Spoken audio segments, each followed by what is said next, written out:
उद्धव ठाकरे यांच्या शिवसेनेसाठी आज सगळ्यात महत्त्वाचा दिवस असणार आहे. कारण उद्धव ठाकरे यांच्या शिवसेनेने आज संसदीय दलाची बैठक ही बोलवलेली आहे आणि थोड्याच वेळात बैठक ही संसद भवनमध्ये शिवसेना पक्ष कार्यालय आहे इथं होणार आहे. काल आपण पाहिलं की अरविंद शिंदे जे गटनेते आहेत त्यांनी व्हीप जारी केलेला आहे आणि ठाकरे गटातील जे 9 खासदार आहेत त्यांना हा व्हीप बजावण्यात आलेला आहे. पण दुसरीकडे आपण पाहतो की ऑपरेशन टायगरच्या माध्यमातून ठाकरेंचे 6 खासदार हे त्यांनी वेगळा गट स्थापन केलेला आहे अशा पद्धतीच्या चर्चा सुरू आहेत. पण याबाबतची अधिकृत माहिती आहे ती अजूनही कोणती समोर आलेली नाही आणि त्यामुळे ऑपरेशन टायगरला हा ब्रेक लागलेला आहे का अशी सुद्धा चर्चा आहे ती सुरू झालेली आहे. सध्या आपण संजय राऊत यांचं जे दिल्लीतलं निवासस्थान आहे या निवासस्थानाबाहेर आहोत आणि इथे सुद्धा आता हालचाली वाढू लागलेल्या आहेत. थोड्याच वेळात संजय राऊत हे सुद्धा माध्यमांशी बोलतील आणि कालपर्यंतच्या ज्या काही घडामोडी घडलेल्या होत्या त्यानंतर आज नेमकं काय घडणार आहे याबाबत संजय राऊत बोलतीलच. पण सकाळी 11 वाजता जी संसदीय दलाची बैठक होणार आहे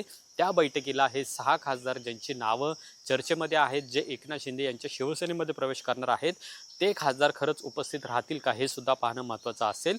सगळ्या खासदारांना हा व्हीप जारी करण्यात आलेला आहे. आजच्या या संसदीय दलाच्या बैठकीला जर कोणते खासदार अनुपस्थित राहिले तर त्यांच्यावर कारवाईचा बडगा हा सुद्धा शिवसेना पक्षाकडून उगारला जाणार आहे. त्यामुळे आजच्या या बैठकीला विशेष महत्त्व आहे. आजच्या या बैठकीनंतरच सिद्ध खरं तर होईल की जे ठाकरेंचे खासदार आहेत ते त्यांच्यापासून दुरावलेले आहेत का आणि ते खरंच फुटलेले आहेत का यावर सुद्धा शिक्कामोर्तब होऊ शकतो. काल दिवसभरामध्ये दिल्लीत वेगवेगळ्या चर्चा सुरू होत्या. सकाळच्या सत्रामध्ये 6 खासदार फुटले अशा पद्धतीच्या चर्चा सुरू होत्या. लोकसभा अध्यक्षांना ते भेटले असं सुद्धा सांगितलं जात होतं. पण काल रात्रीपर्यंत याबाबतचा अधिकृत फोटो किंवा पत्र हे सुद्धा समोर आलेलं नव्हतं आणि मध्यंतरी ओमराजे निंबाळकर तसंच संजय दिना पाटील यांचीच सही या पत्रावर नसल्याचं सुद्धा चर्चा सुरू झालेली होती. पण आता नेमकं या बैठकीमध्ये कोण कोण उपस्थित राहणार याकडे सगळ्यांचं लक्ष आहे आणि त्यानंतर खरंच शिवसेना फुटलेली आहे का, शिवसेनेचे किती खासदार हे फुटलेले आहेत हे सुद्धा स्पष्ट होणार आहे.